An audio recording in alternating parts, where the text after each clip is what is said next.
Getting out of these vans, taking their luggage with them, these asylum seekers were hoping to start their new lives in Canada, but that's harder now than just a day ago.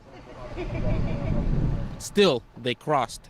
In the group, this Venezuelan couple, they said they spent days and more than $1,000 traveling here. And are you thinking about crossing? Yeah? You think it's worth it? There's more into it, like when it comes to our life, there's more stuff like that will make us take that one chance, that 1% chance.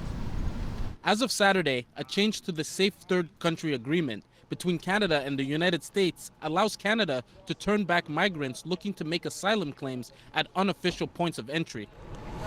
Just read this sign. The RCMP says since 12:01 a.m. March 25th until noon March 26th, 6 requests have been processed. 2 asylum seekers were returned to the U.S., but 4 were eligible to pursue claims in Canada. That's because there are some exceptions, including for people with Canadian family members or for unaccompanied minors under the new rules. 15,000 migrants will be accepted at official crossings, but those helping asylum seekers settle in Canada say that's a band-aid solution.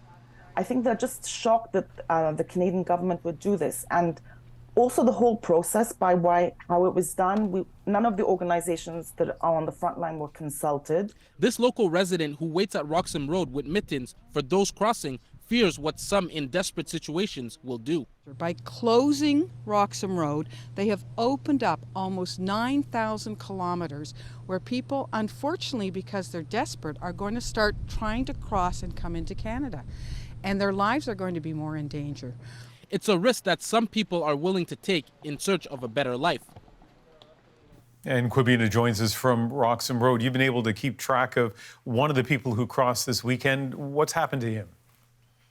Ian, Radio Canada and I have been in contact with one man who was almost accepted entry to one of those exemptions, but he says in the end he was not. He's being transported back to one of the official crossings. He will then be processed and sent back to the U.S. He says what happens to him after that, he does not know, but he's hoping to make a life in the U.S.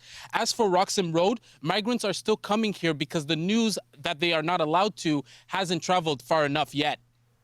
All right, Quebec, thank you.